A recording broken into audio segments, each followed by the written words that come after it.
To do so, you need to enter that public arena to persuade people, not simply to demean those who disagree with you, but to persuade them. And it turns out that persuasion happens much better when you're using accessible arguments, accepted reason, and some amount of civility, right? You catch more flies with honey than with vinegar. It's true, the early republic was not always a very civil time. It was a time of great incivility, but you have to find common ground to discuss it.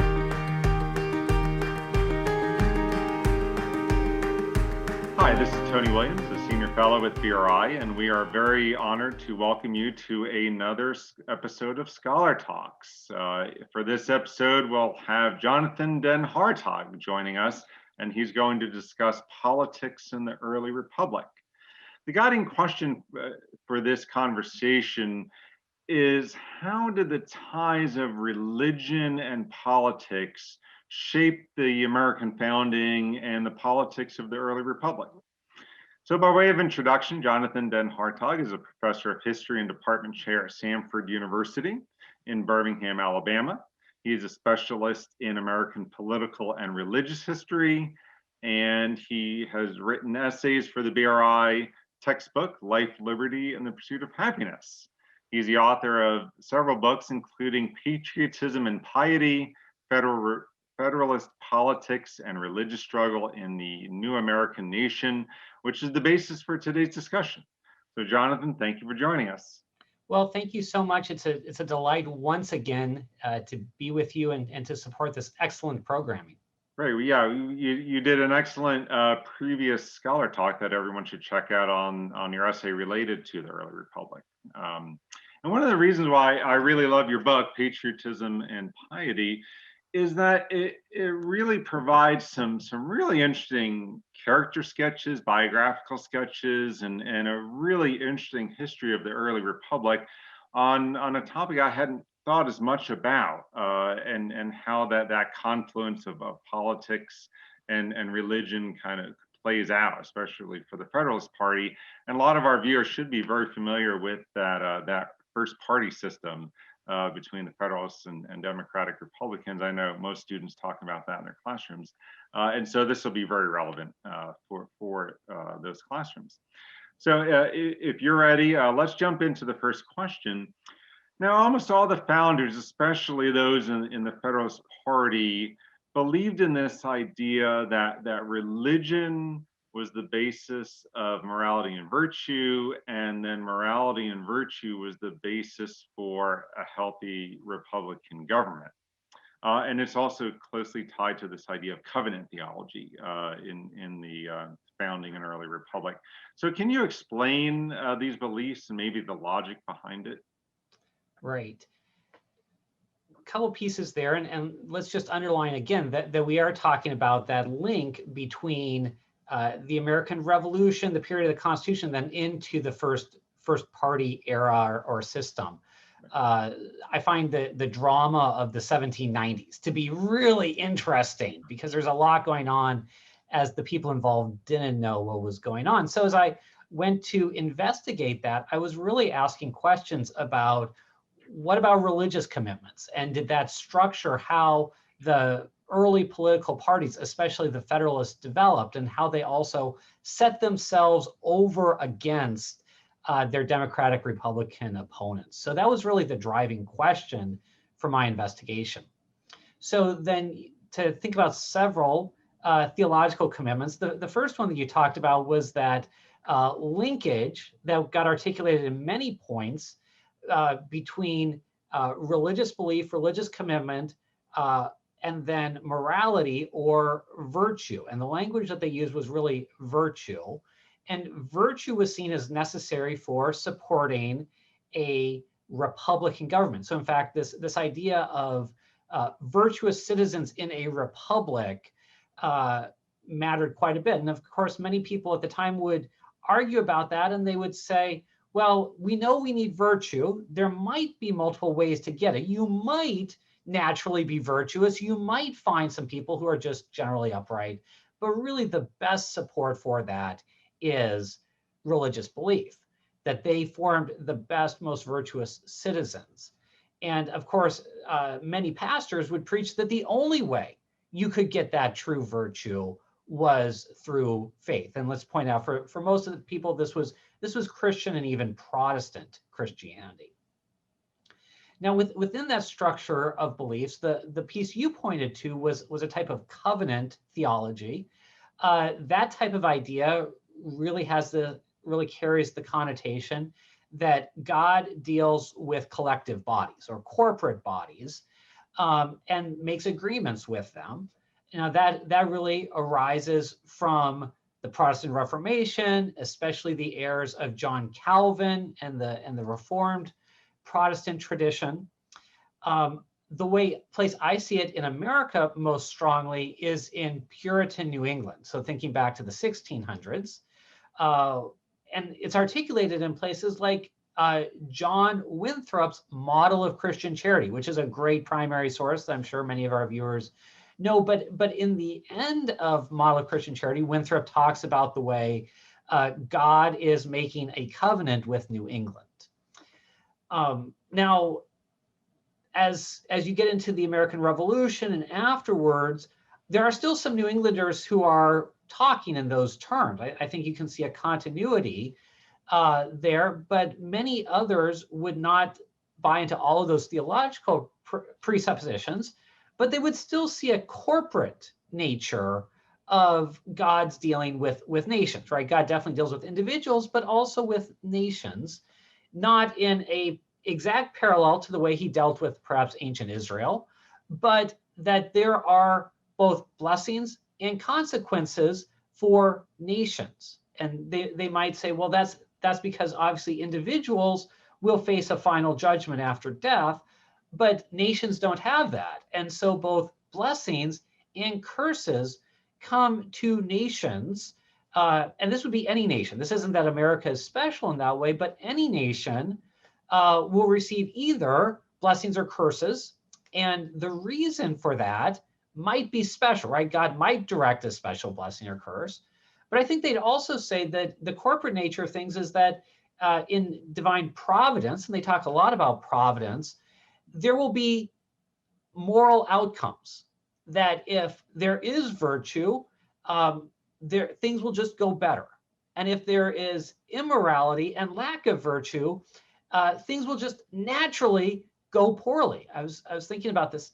Take any kind of vice, lying, right? Well, suppose you generate lots of liars in your civilization, your culture. There might be a special divine curse to that, but you'd also have the kind of normal course of things where if people are lying to each other, they don't trust each other, right? There's a breakdown of reliability. There's mistrust between the governed and the governing, right? And you might have poor relationship between your fellow citizens. And that's a curse, even if it's not a miraculous curse. Right. Great. So looking more at the early republic, Americans really divided over politics, right? In many ways, much like our society. And they're particularly divided over foreign policy, right? With the Federalists, by and large, supporting a relationship with Great Britain, the Democratic-Republicans more favorably inclined to support France, and the Federalists extremely suspicious of France. And so, how does the Federalist religious view, how does their religiosity inform their view of foreign policy and thus the split with the Democratic Republicans? Right, that is important. And I would also probably add that Federalists themselves are somewhat split between that very pro-British stance. Some people describe the high Federalists or some of the really strong New England Federalists as being pro-British, which is true. But you also have many who are just trying to walk a neutral path, right? That they're endorsing Washington's policy of neutrality. Either way, that does not incline them to support France, right? It may make Britain somewhat more appealing because, no matter what, even though we just fought for our independence and we mistrust England, yet they're still officially Protestant, right? And so at least they're not trying to attack religious belief. Now, the situation is different in France because the kind of model, or of course, this is the moment of the French Revolution. And as the French Revolution stretches through the 1790s, of course, it radicalizes. And the touchstone for this radicalism is the French Jacobin Party, right, who are specifically in power 1793-94 under someone like Robespierre, right, if people want to connect that to the French Revolution. And the Jacobins are not just violent and revolutionary, using the guillotine and enforcing the terror. They're also supporters of a policy of de-Christianization. And so in France during this period, what happens? Well, they change the calendar, right? We're not going to date it to Anno Domini, the year of our Lord. We're going to date it to the coming of the French Revolution. We're going to rename streets. We don't want to have saints named on our streets. We want to give them political names. And we don't want to even just leave the churches alone. We want to repurpose them for political purposes. The Cathedral of Notre Dame in Paris is used for a festival of reason, which is a civil kind of theological event. And then Catholic priests are persecuted greatly, as are nuns. So there's this policy of de-Christianization that sets the French Revolution very much dramatically against any expressions of Christian belief. And so many of the Federalists say, we don't want that, right? That for religious reasons, we must oppose the French Revolution.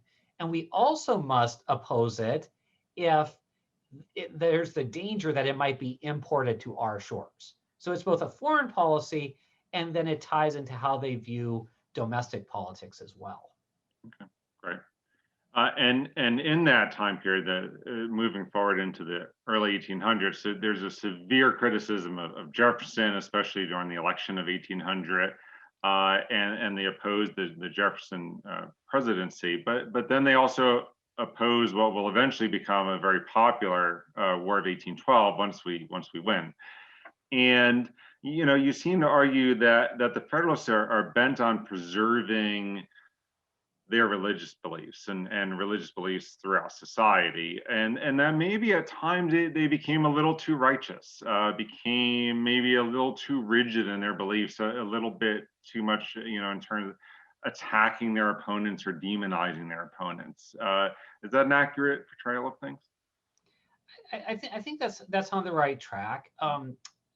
This connects in with what I was just saying, because those terms. So one is, if you call your opponents a Jacobin, it doesn't mean that they just have slightly different political views. It means they're trying to be revolutionaries to tear down the Republic.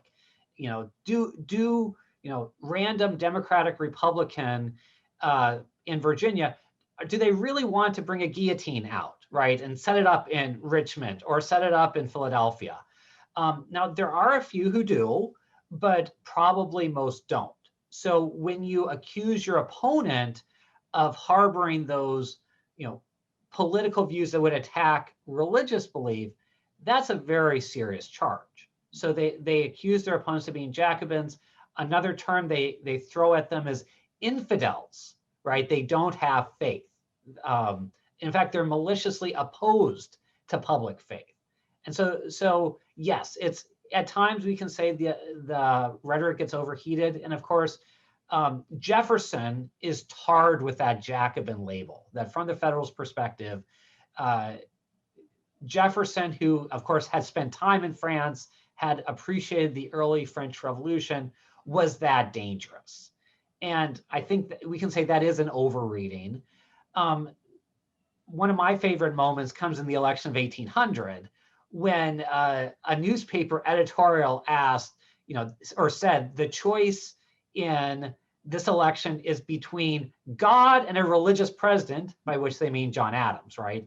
Or Jefferson, ... and no God, right? So here are the choices. It's really easy. If you love God, vote for John Adams. If you hate him, vote for Jefferson. Go ahead.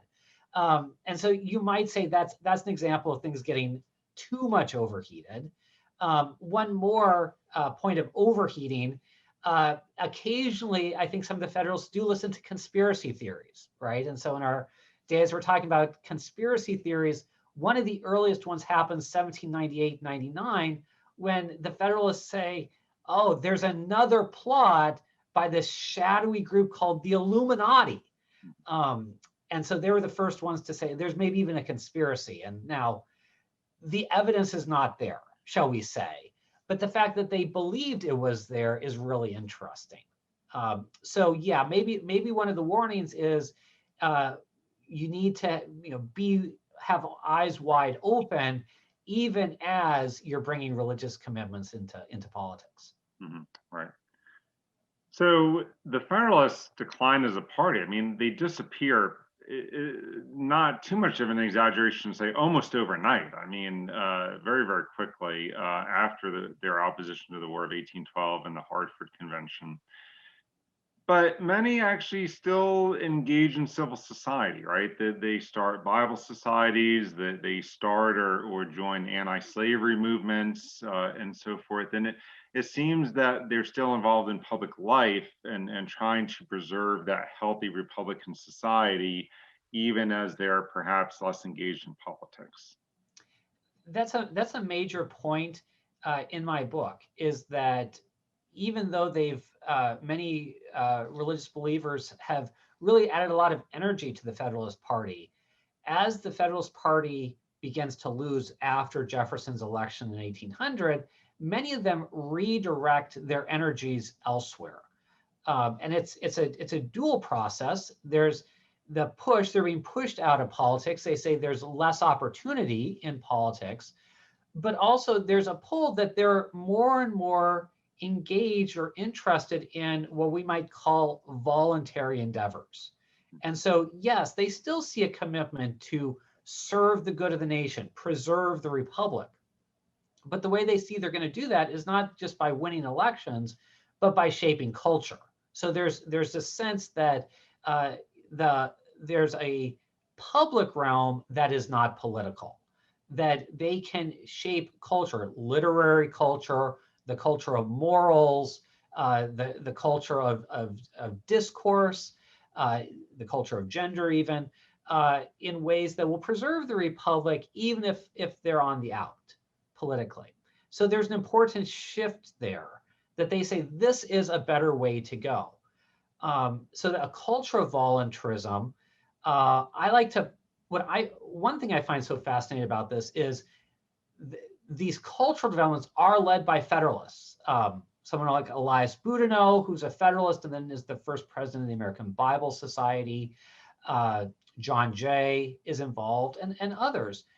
The structure of these voluntary societies is often what I would call Federalist, because it has a national organization, a national headquarters, but then allows a lot of liberty in kind of a decentralized activity to state and local bodies. And so you almost see that same federal structure in the organizations they create, like the American Bible Society. By putting energy into this, they're actually developing this kind of ecosystem of voluntarism and public engagement that will come to characterize the Jacksonian and antebellum period. So when we think of someone like Alexis de Tocqueville, who comes into America in the 1830s and looks around and he sees all of these public organizations that are giving kind of a shape or a channel to democratic society, where do those come from? My argument is that they come from Federalists who are working in the decades before that to help and shape society, shape the American experiment. Great. Final question. Are there any lessons or perhaps cautions that we can draw from the early republic and this Federalist politics, maybe about maybe some of the somewhat hazardous nature of religion and politics, or maybe just the need for civility in politics? Right. So maybe I'll come up with three takeaways. The first point I always like to make with this is good evidence that Americans have a long tradition, right, going back to the Revolution, the founding era, and the early republic, of bringing religious commitments into the public square. So my first point would be, as Americans, we don't need to be concerned about that. That is very valid. That's within the American tradition. It's not an American tradition to create a secular sphere, a naked public square in which religious commitments are not welcome, right? And instead, this is another example of a time when people of faith have let that faith shape their political commitments. However, then to those people who would bring those commitments in, I think the word is, but to do so, you need to enter that public arena to persuade people, not simply to demean those who disagree with you, but to persuade them. And it turns out that persuasion happens much better when you're using accessible arguments, accepted reason, and some amount of civility, right? You catch more flies with honey than with vinegar. It's true, the early republic was not always a very civil time. It was a time of great incivility, but you have to find common ground to discuss it. And to go along with that, my final point would just be to have that awareness, avoid conspiracy thinking, that that's a danger to be avoided. And so then we need some open-eyed reason as we go into our public discussions. You know, Jonathan, those are really useful and thoughtful suggestions for how to create a more civil world today, and enhance the quality and nature of our deliberations and discussions in public. Well, the book is Patriotism and Piety. I recommend everyone go out and read it. And I want to thank you for joining us very much today. I'd even encourage them to purchase it, not just read it, but purchase it, read it, maybe even gift it to several of your friends. For sure.